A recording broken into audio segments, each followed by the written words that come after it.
What's up, friends, familia, and amigos? The Nelson Washington here, and welcome back to the channel. It is a bittersweet day. Deer season is in full swing, but now it is time to take down the old reliable tree stand. I've got my trusty mint condition 1990s Chevy fired up and ready to roll. All my gear and some help, and we are ready to go. So let's head on into the woods and get this done. Alright, I'm all the way up at the top. The first step is to start with this top ratchet strap. You want to get this thing loosened up so we can start breaking down the stand section by section.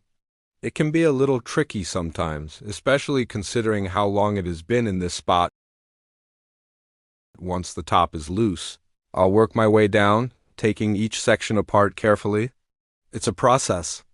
Once the top section is unloosened, then next is this second, middle section, and after that all that's left is to bring her down. Here is I am using my machete to put the finishing touches on a job well done. Thanks for watching. Don't forget to like and subscribe.